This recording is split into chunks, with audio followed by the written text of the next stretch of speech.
হিজরি বর্ষ শুরু হচ্ছে মুহররম দিয়ে। মুহররম হিজরি বর্ষের প্রথম মাস। মুহররম মানে হারামকৃত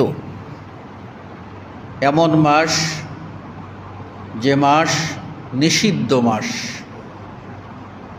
যে মাসে অন্যায়, অবিচার, জুলুম, নির্যাতন, নিষ্পেষণ, শরীয়ত গর্হিত যত প্রকার কাজ আছে সব ধরনের অন্যায় এই মাসে করা নিষেধ। আপনি বলতে পারেন, তাহলে অন্য মাসে করা কি বৈধ? না। অন্যায়, অবিচার, পাপাচার, জুলুম, জিনা, ব্যভিচার, খুন খারাপি, যত প্রকার অন্যায় আছে, শিরক হোক আর বেদাত হোক, কুসংস্কার হোক আর জাহিলিয়াত হোক, সব কিছুই সবসময় হারাম। তবে স্থান, কাল, পাত্র ভেদে হারামের গুরুত্ব বেড়ে যায়। রাস্তায় কেউ থুতু ফেললো, অন্যায় করল, কিন্তু মসজিদে কেউ যদি থুতু ফেলে তা অন্যায়ের মাত্রা বেশি হয়ে যাবে। ঠিক অনুরূপভাবে পবিত্র মাসে, নিষিদ্ধ মাসে যখন কেউ অন্যায় করে, তখন এই অন্যায়ের মাত্রাটা আল্লাহর কাছে ভয়াবহ আকারে ধারণ করে। এজন্য এই মাসসমূহে আমাদেরকে সর্বান্তকরণে চেষ্টা অব্যাহত রাখতে হবে, যেন আমরা কোনো অবস্থাতেই কোনো নিষিদ্ধ কাজ না করি। দেখুন তো, এমন মানুষ আছে যারা ধূমপান করে, অথচ ধূমপান স্বাস্থ্যের জন্য ক্ষতিকর এবং এটা শরীয়তে হারাম। রমাদান মাস যখন আসে, এই এক মাস দেখা যায় ওই মানুষের নিয়ত এবং সংকল্প ও চেষ্টার বদৌলতে সে এক মাস সুবে সাদিক থেকে নিয়ে সূর্যাস্ত পর্যন্ত সে রোজা রাখে, বিড়ি খায় না, সিগারেট খায় না। তাহলে তার সংকল্পের বদৌলতেই সে এক মাস এই নিষিদ্ধ কাজ থেকে বিরত থাকতে পেরেছে। যদি ওই মানুষটা আরও কঠিন সংকল্প নেয়, এক বলে যে না, আমি কোনো অবস্থাতেই এই অন্যায় করব না। প্রসঙ্গত মনে পড়ে গেল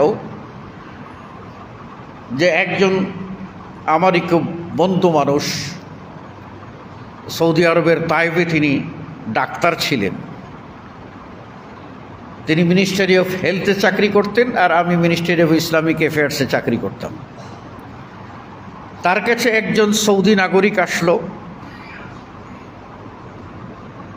চিকিৎসার জন্য। তিনি সব কিছু যাচাই বাছাই করে বললেন, আপনার রোগের সলিউশন বা সমাধান, আপনাকে ধূমপান ছাড়তে হবে। লোকটা বলল, ডক্টর, ধূমপান ছাড়তে পারবো না। তো উনি বললেন, আচ্ছা, আপনার কাছে সবচেয়ে প্রিয় কে? লোকটি বলল, আমার কাছে সবচেয়ে প্রিয় এখন আমার স্ত্রী, সেই তো আমার দেখাশোনা করে। তো তিনি বললেন, আচ্ছা, সবচেয়ে প্রিয় স্ত্রীকে কেউ কি তালাক দেয়? হ, কেউ তো দিয়ে দেয়।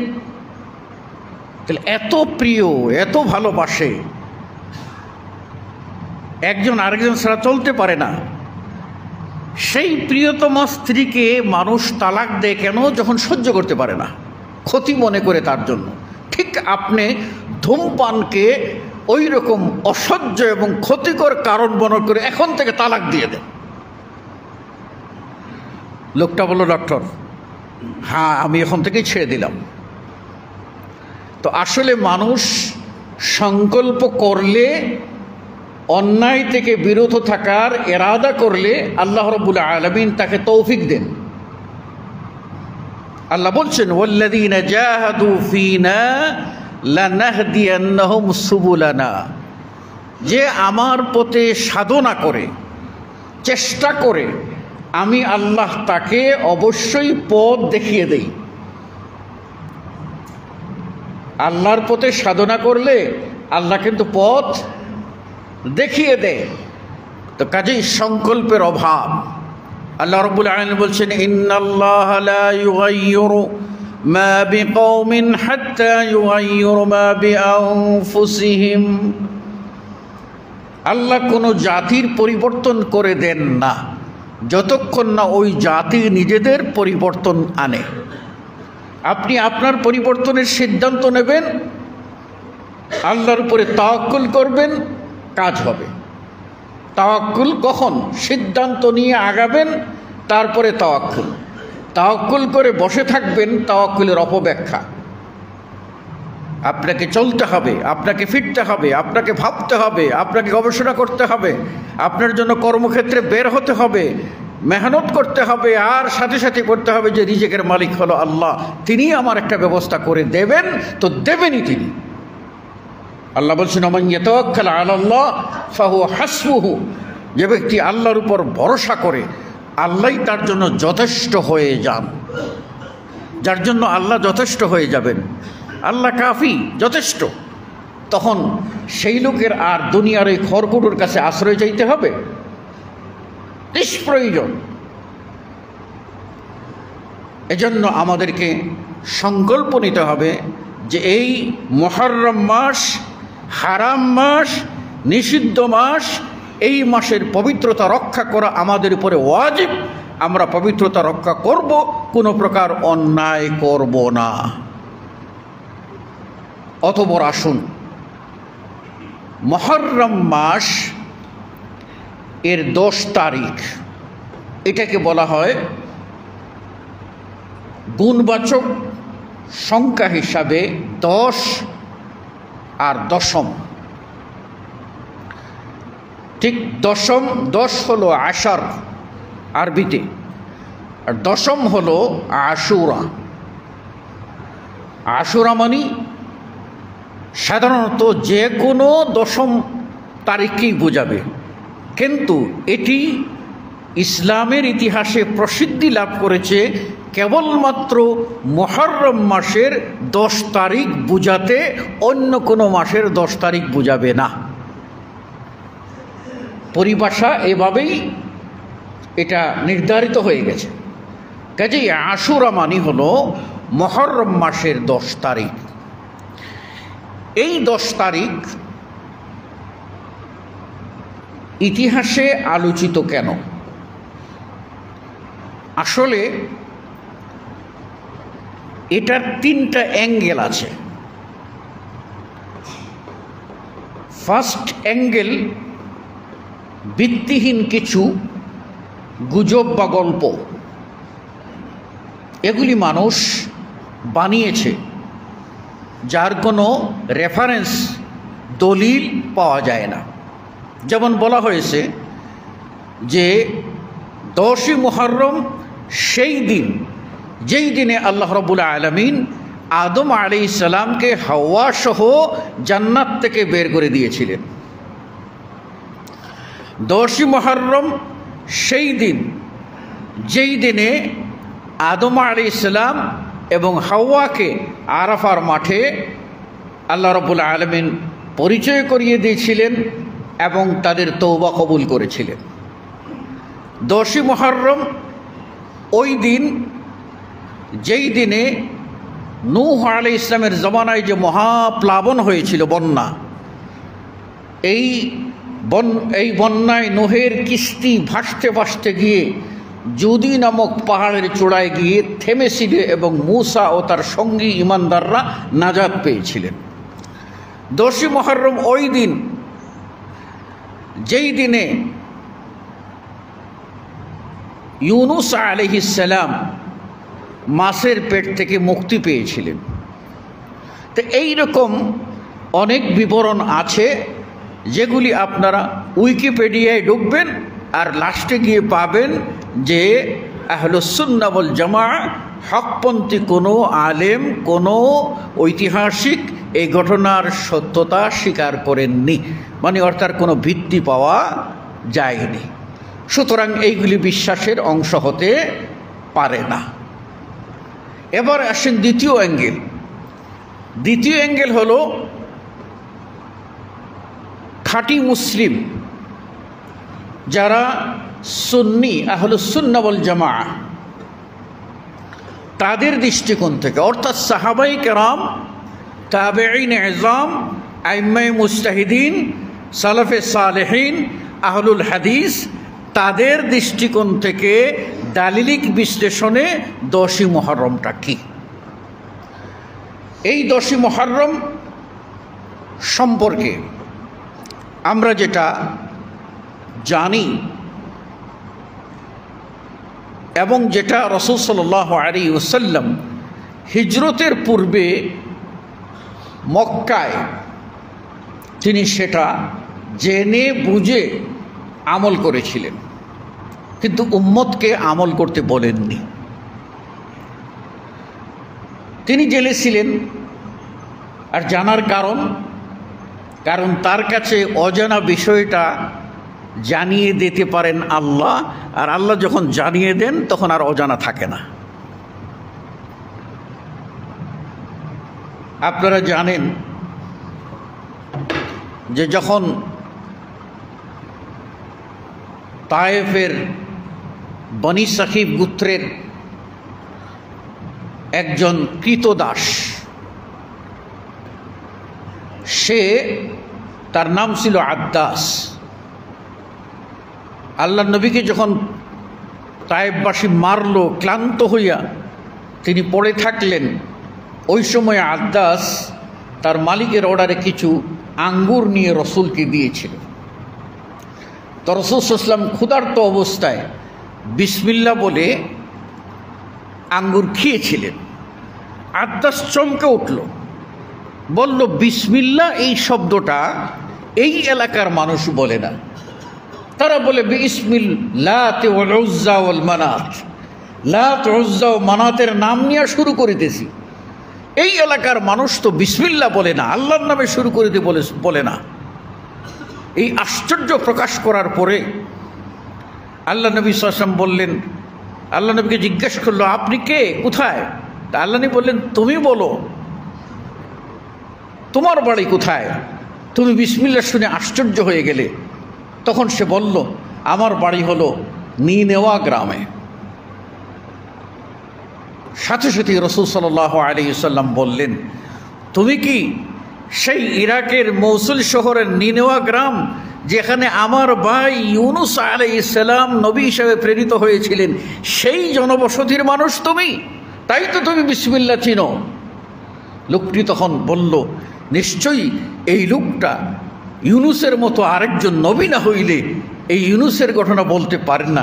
সাথে সাথেই সে আল্লাহ নবীর কাছে বলল, আশহাদু আল্লা ইলাহা ইল্লাল্লাহ ও আশহাদু আন্নাকা রাসূলুল্লাহ। তো আল্লাহ নবী সাল্লাল্লাহু আলাইহি ওয়াসাল্লাম আল্লাহর কাছ থেকে জেনেছেন, তাই তিনি 10ই মুহররম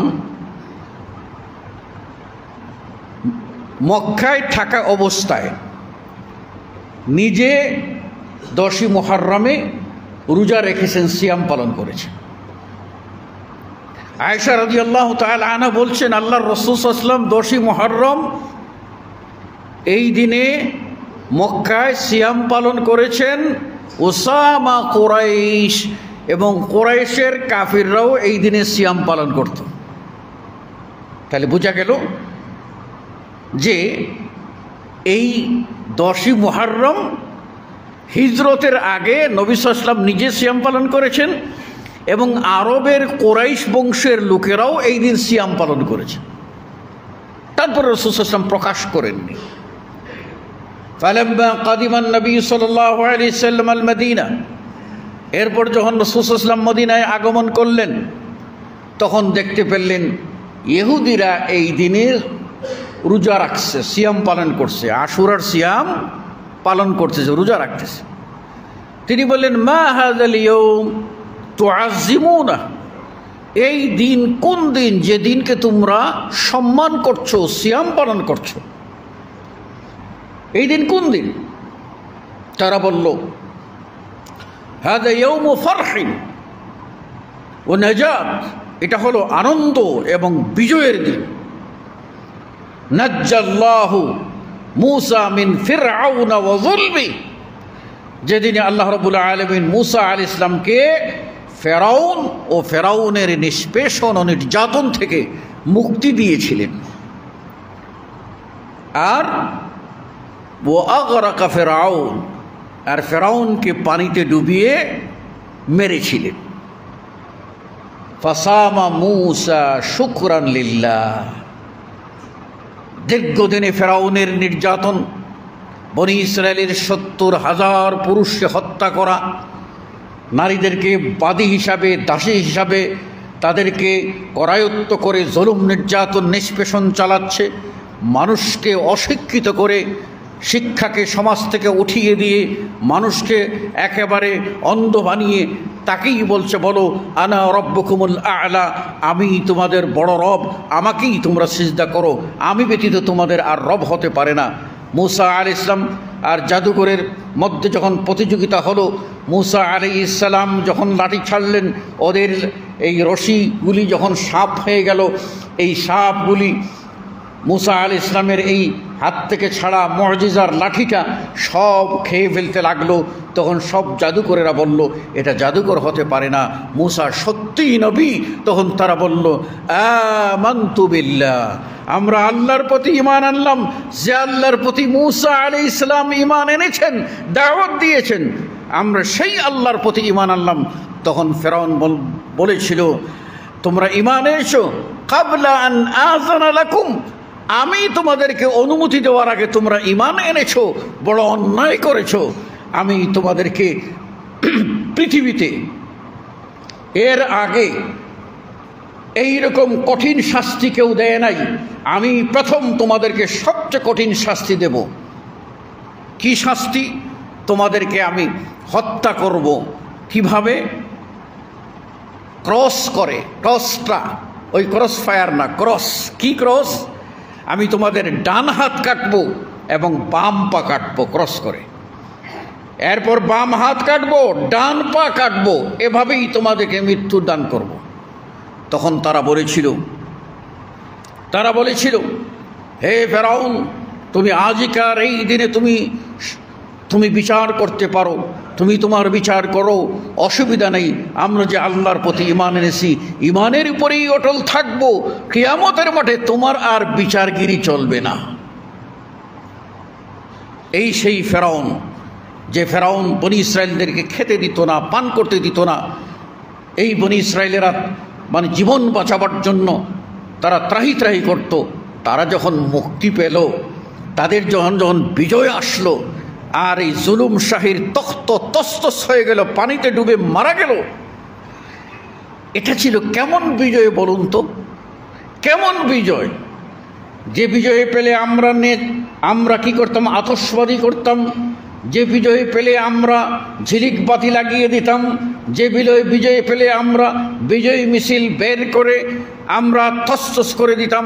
আমরা যে দলের লোক, সেই দলের বাইরে যত লোক আছে সবগুলিকে আপনার কোণঠাসা করে ফেলতাম। আমরা চাইলে আমার দলের লোক বাহিরে যাদের অন্যের আছে তাদের দোকান বাড়ি ঘর সব কিছুকে তসতস করে দিয়ে বিজয় উল্লাসে ফেটে পড়তাম। এটা জাগতিক এই বিজয় উল্লাসের স্বরূপ। কিন্তু জানেন, আল্লাহর নবী মূসা তিনি জানতেন যে বিজয়টা আমার নয়, এই বিজয়টার মালিক হলেন একমাত্র আল্লাহ।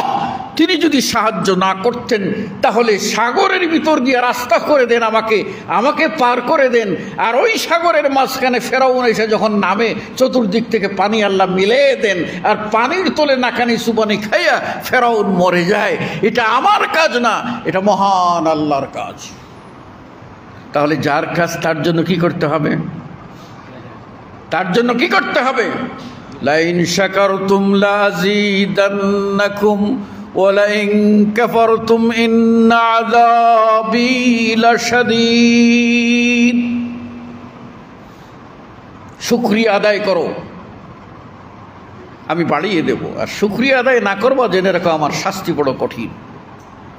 আমাদের নবী মুহাম্মদুর রাসূলুল্লাহ সাল্লাল্লাহু আলাইহি সাল্লামকে আল্লাহ কি বললেন সূরা আল ফাতহের মধ্যে, সূরা নসরের মধ্যে, বিসমিল্লাহির রহমানির রহিম, ইযা জাআ নাসরুল্লাহি ওয়াল ফাতহ, যখন আসিবে আল্লাহর সাহায্য বিজয়, ওয়ারাআইতান নাস ইয়াদখুলুনা ফি দীনিল্লাহি আফওয়াজা, দেখতে পাবে মানুষেরা দলে দলে আল্লাহর দ্বীনে প্রবেশ করছে। বিজয়, আল্লাহর পক্ষ থেকে বিজয় আসলে দলে দলে মানুষেরা ইসলামে প্রবেশ করবে। তখন তুমি কি করবে হে নবী? ফাসাব্বিহ বিহামদি রাব্বিক, তোমার করণীয় হলো তখন তুমি তোমার রবের প্রশংসা সহ তাসবিহ পাঠ করবে। তোমার রবের প্রশংসা সহ তাসবিহ পাঠ করবে। কেউ কি আমরা সিজদায় গিয়ে সুবহান রাব্বিয়াল আ'লা ওয়া বিহামদিহি বলেছি? বলছি, একটু বলুন, শিখুন। সুবহান রাব্বিয়াল আ'লা তো সবাই বলছে, আপনি বলুন সুবহান রাব্বিয়াল আ'লা ওয়া বিহামদি। আমার রব তিনি হলেন সর্বোচ্চ সুমহান, আমি এই তারই মহত্বের কথা বলছি, বিহামদিহি, তার প্রশংসা সহকারে। আল্লাহ বলেন ফাসাব্বিহ বিহামদি রাব্বিক, তুমি তোমার রবের তাসবিহ পাঠ করো প্রশংসা সহকারে। তারপরে কি বললেন? ওয়াস্তাগফিরহু, আর তার কাছে তুমি কি করো? ক্ষমা চাও।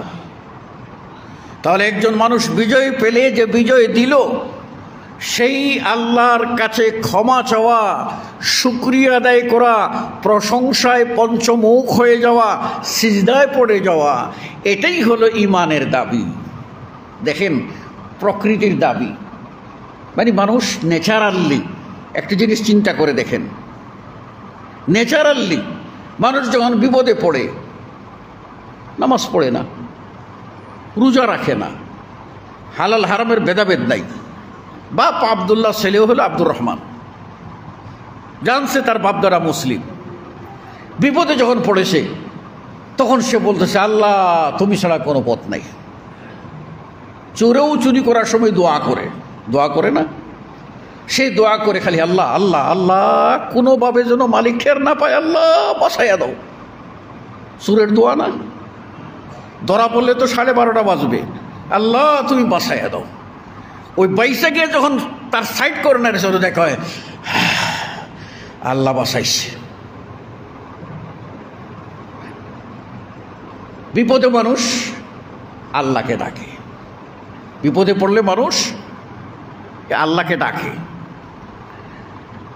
আপনার কোনো আনন্দ সংবাদ, এটা সংবাদ পাওয়ার পরে আপনি আল্লাহর প্রশংসায় আলহামদুলিল্লাহ বলতে পারেন না?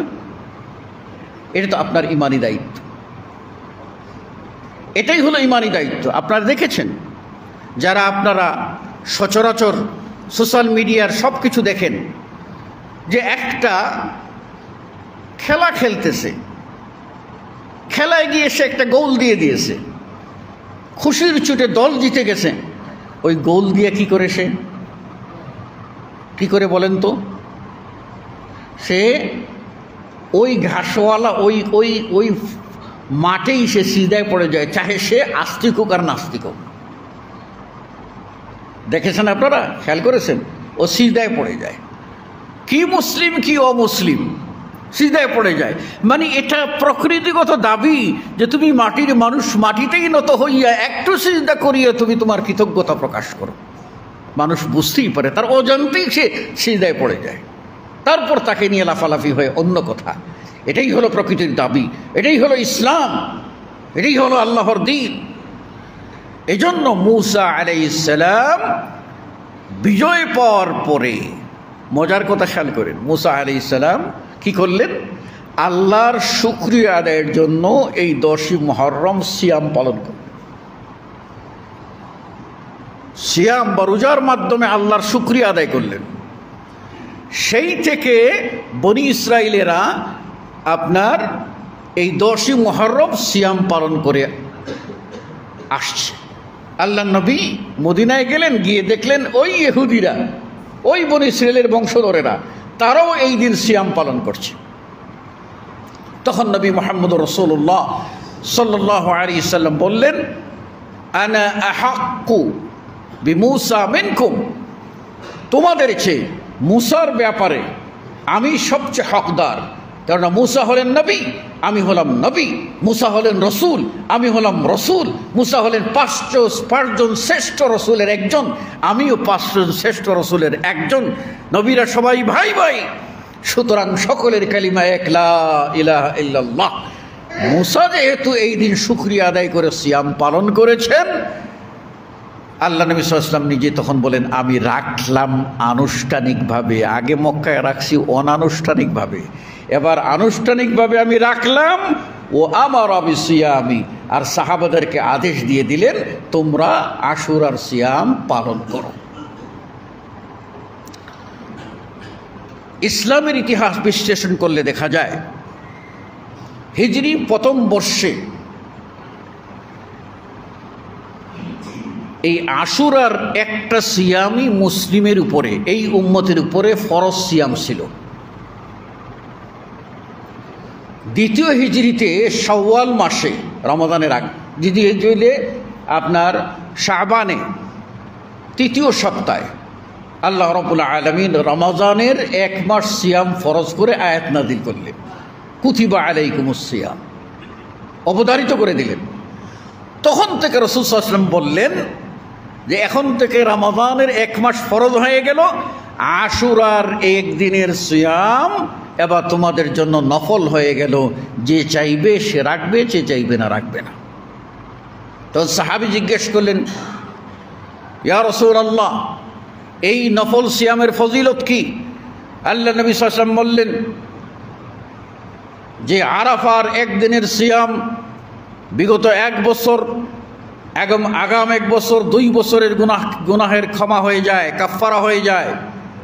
আর ওয়াহতাসিবু ইনদাল্লাহ, আমি আল্লাহর কাছে বিশ্বাস করি, দৃঢ় বিশ্বাস করি, আশুরার 1টি সিয়াম পালন করলে আল্লাহ রাব্বুল আলামিন এর বদৌলতে বিগত 1 বছরের গুনাহকে ক্ষমা করে দেবেন। এই 1টি সিয়াম অত্যন্ত গুরুত্বপূর্ণ। তাহলে আপনাদের এই উম্মতের প্রথম ফরজ সিয়াম 10ই মুহররমের সিয়াম ফরজ ছিল। আপনি বলবেন, রাসূল সাল্লাল্লাহু আলাইহি ওয়াসাল্লাম সকালবেলা বের হয়ে দেখতে পেলেন ইহুদিরা রোজা রাখছে, তিনি রোজা রাখলেন আর সাহাবীদেরকে রোজা রাখতে নির্দেশ দিলেন। তো এই সময়ে তো এই ফরজ রোজা সবাই রাখলো কেমন করে?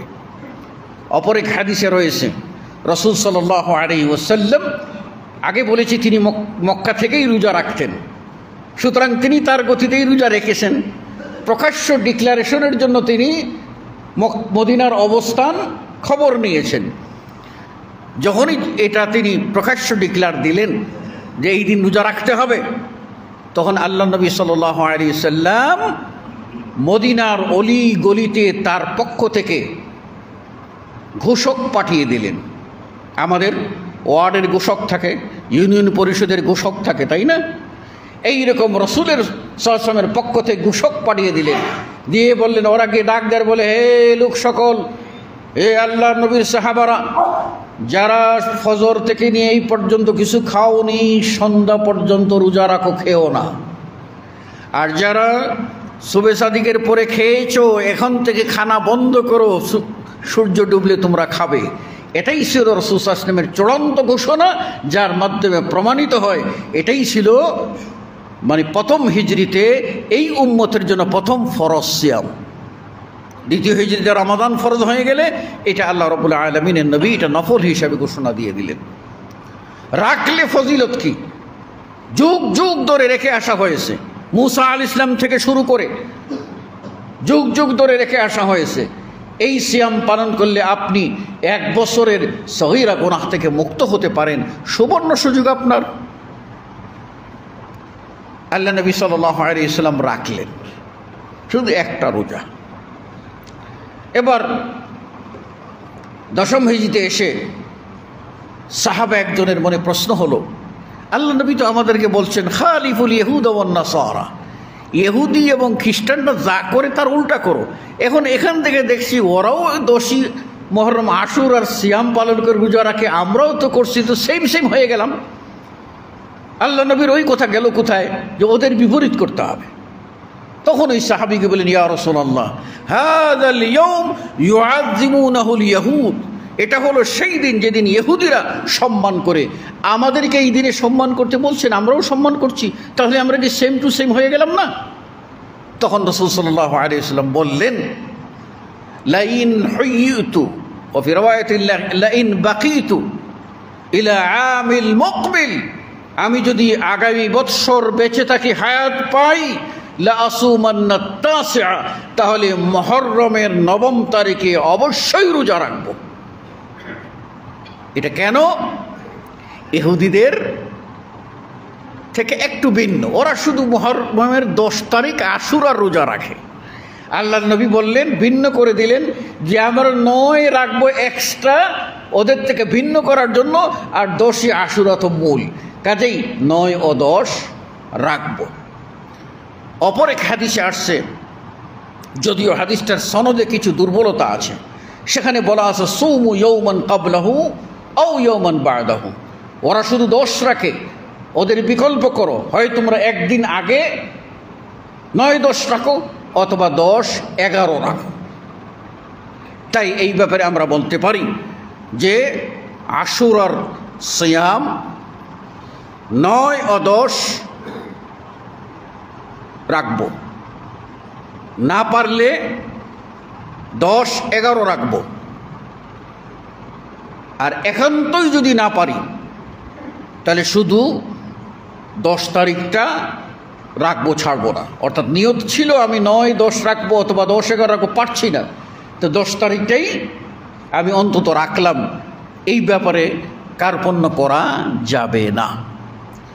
তৃতীয় অ্যাঙ্গেল, সময় পাবো না, শর্ট করে বলে দেই, আমাদের এই মুসলিম সমাজ একসময়ে শাসন করে 4th শতাব্দী হিজরি থেকে শিয়ারা, আর শিয়াদের কাছে মুহররম হচ্ছে 61 হিজরিতে কারবালার ময়দানে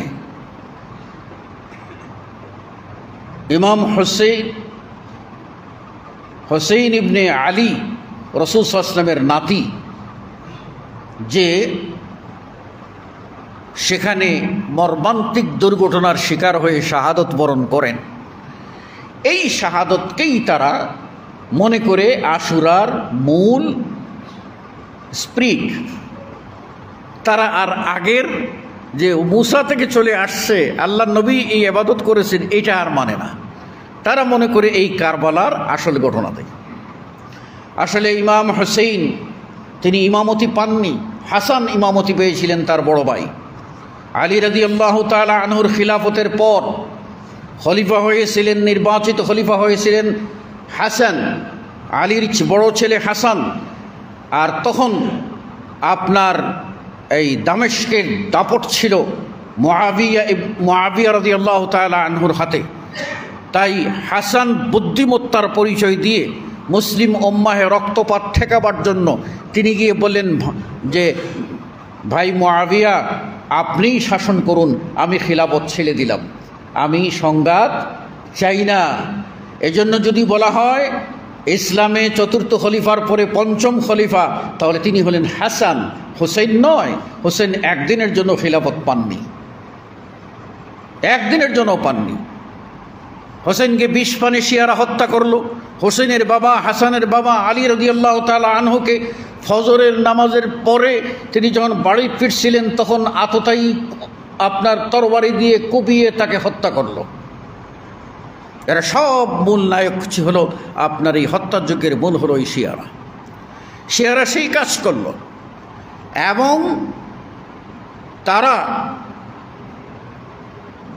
ইরাকের কুফা নগরীতে অবস্থান নিয়ে মিথ্যা চিঠি দিল হাসান হোসেন রাদিয়াল্লাহু আনহুর কাছে মদিনায়, যে আমাদের ইমাম নাই, আমরা এজিদের হাতে বায়াত গ্রহণ করি নাই, সুতরাং বায়াত গ্রহণ ছাড়া তো জুমাও হতে পারে না, দেশের শাসক ছাড়া তো সব বিশৃঙ্খল, কাজে জুমা পর্যন্ত পড়ছি না, আপনি না আসলে হবে না। তখন তিনি চিন্তা করলেন মানুষগুলি জুমার সালাত আদায় করছে না, তাই আমাকে যেতেই হবে। তিনি পরিবার সহ রওনা দিতে চাইলেন, সাহাবী আব্বাস সহ এবং অনেক সাহাবী তারা বললেন খবরদার, ওদেরকে বিশ্বাস করা যায় না। এই সেই কুহবাবী যারা আলীকে হত্যা করেছে তোমার বাবাকে, এই সেই কুহবাবী তোমার ভাই হাসানকে ২০ পারে হত্যা করেছে, তোমার যে কি সর্বনাশ তারা করবে, আমরা ভয় পাই, খবরদার তুমি যেও না, যেও না। তারপরে তিনি আব্দুল্লাহ ইবনে আমর ইবনে আস তারা সহ একেবারে জড়িয়ে দড়িয়ে কান্না জড়িত কণ্ঠে বললেন যেও না ভাই। কিন্তু তিনি বললেন ওরা যে মুসলিম, সরল মনা মানুষ। তিনি রওনা দিলেন। যখনই কারবালায় গিয়ে পৌঁছলেন, কেউ বলেছেন এই জায়গাটার নাম আগ থেকেই কারবালা ছিল, কেউ বলেছেন হোসেন যাওয়ার পরে যখন বাধাপ্রাপ্ত হলেন তিনি তখন বললেন কারবুন ও বালা। কারবুন মানে বিপদ, আর বালা হলো মুসিবত, বিপদ মুসিবতে পেয়ে গেল। তখন থেকে এই সব জায়গাটার নাম কারবালা হয়ে যায়। দুটো শব্দ, কারবুন ও বালা, এটা হয়ে যায় কারবালা। ঘটেছিল কবে? 61 হিজরিতে, ঘটনাচক্রে 10ই মুহররম। 61 হিজরি থেকে আপনার 10 হিজরি বাদ দিয়ে দেন। 10 হিজরি নবী সাল্লাল্লাহু আলাইহি ওয়াসাল্লাম ছিলেন, 10 হিজরি বাদ দিলে কত থাকে? 51 হিজরি। তাহলে আল্লাহর নবী সাল্লাল্লাহু আলাইহি ওয়াসাল্লামের বিদায়ের 50 বৎসর পর 51তম বৎসরে দুর্ঘটনাক্রমে আপনার কারবালায় হুসেইন ইবনে আলী রাদিয়াল্লাহু আনহুমা শহীদ হন। আর ইসলাম কমপ্লিট হয়েছে কার হাতে? মুহাম্মদুর রাসূলুল্লাহ সাল্লাল্লাহু আলাইহি ওয়াসাল্লামের হাতে। মুহাম্মদ সাল্লাল্লাহু আলাইহি ওয়াসাল্লামের পরে আর ওহী নিয়ে জিবরিল আসেন নাই, আসবেনও না কিয়ামত পর্যন্ত। সুতরাং ইসলাম যদি কমপ্লিট হয়ে থাকে তো মুহাম্মদ সাল্লাল্লাহু আলাইহি ওয়াসাল্লামের হাতেই কমপ্লিট হয়েছে। মুহাম্মদ সাল্লাল্লাহু আলাইহি ওয়াসাল্লাম আশুরা রোজা রেখেছেন মুসা আলাইহিস সালামের স্মৃতিচারণ করে আল্লাহর কৃতজ্ঞতা স্বরূপ। কাজী আরব কারবালার এই মুসা এই 10ই মুহররমের সিয়াম হবে, সেই সিয়াম মুসলিমের, কারবালার স্মৃতিচারণ করে নয়। যদি কেউ কারবালা মনে করে, ইমাম হোসেনের শাহাদতের দিন মনে করে যদি আশুরার সিয়াম পালন করেন, তাহলে একটি সিয়ামই আপনারকে জাহান্নামে যাওয়ার জন্য যথেষ্ট হয়ে যাবে। কেন? আপনি আল্লাহ রসুলের সুন্নতকে বাদ দিয়ে আপনার 50 বৎসর পরে আবিষ্কৃত একটি বেদাতকে অগ্রাধিকার দিয়েছেন। এই একটি অপরাধের কারণে আপনার জীবনের সমস্ত আমল ধূলিসাৎ হয়ে যাবে এবং আপনি জাহান্নামী হয়ে যাবেন। হ্যাঁ, এই দিনের ঘটনাটি দুর্ঘটনা, সেজন্য এই দিনে আমরা সিয়াম পালন করব। মুসা আলাইহিস সালাম পালন করেছিলেন বলে এই দিনে আমরা সিয়াম পালন করব। বিগত নবী ও রাসূলগণ পালন করেছিলেন বলে এই দিনে আমরা সিয়াম পালন করব। মুহাম্মদুর রাসূলুল্লাহ সাল্লাল্লাহু আলাইহি ওয়াসাল্লাম সিয়াম পালন করেছেন বলে এই দিনে আমরা সিয়াম পালন করব। তার উম্মতগণ সাহাবায়ে কেরাম, তাবিঈন, ইজাম, তাবিঈন, আইম্মায়ে মুজতাহিদিন, সালাফে সালেহিন যুগ যুগ ধরে আহলে হাদিসরা পালন করে আসছেন বলে এর সাথে 61 হিজরির ঘটে যাওয়া কারবালার কোনো সম্পর্ক নাই। তথাপিও যেহেতু কারবালার ঘটনাচক্রে ওই দিনে মিলে গেছে। আচ্ছা, কারবালার ঘটনা কি ভালো ঘটনা ছিল মুসলমানদের জন্য? ভালো ঘটনা ছিল না, বেদনা বিদুর ঘটনা ছিল। রসুলের নাতিকে হত্যা করা হয়, এটা মেনে নেওয়া যাবে না। সেজন্য এই দিনে আমরা কি করতে পারি? মুসা আলাইহিস সালামের ওই সুন্নত অনুসরণ করে রাসূল সাল্লাল্লাহু আলাইহি ওয়াসাল্লাম যেভাবে সিয়াম পালন করেছেন সিয়াম পালন করতে পারি। আর এই সিয়াম অবস্থায় হোসেইন রাদিয়াল্লাহু আনহুর জন্য দোয়া করতে পারি। নির্যাতিত যারা ওখানে শাহাদত বরণ করেছেন তাদের জন্য আমরা দোয়া করতে পারি। যারা অন্যায় করেছে, জুলুম করেছে, তাদের উপযুক্ত বিচার কামনা করতে পারি। কিন্তু এর জন্য আমরা নিয়ত পরিবর্তন করতে পারি না যে আশুরা মানি সেই শিয়াদের আশুরা। কাজেই এখানেই থাক, পরবর্তী জুমায় ইনশাআল্লাহ শিয়াদের ইতিবৃত্ত নিয়ে যদি সম্ভব হয় শিয়া কারা, জন্ম কখন থেকে হলো, তাদের আকীদা কী, তারা বর্তমানে কী কী করছে, এগুলি নিয়ে আপনাদের সামনে আলোচনা করব। আকুলু কওলি হাযা আস্তাগফিরুল্লাহ লি ওয়া লাকুম ওয়া লিসাইরিল মুসলিমিন। বারাকাল্লাহু লানা ওয়া লাকুম ফিল কুরআনিল আযীম ওয়া নাফা'নি ওয়া ইয়্যাকুম বিল আয়াতি ওয়া যিকরিল হাকীম। ইন্নাহু তাআলা জাওয়াদুন কারীমুন মালিকুর রাউফুর রহিম ফাস্তাগফিরুহু মিন কুল্লি যামবিন ইন্নাহু হুয়াল গফুরুর রহিম।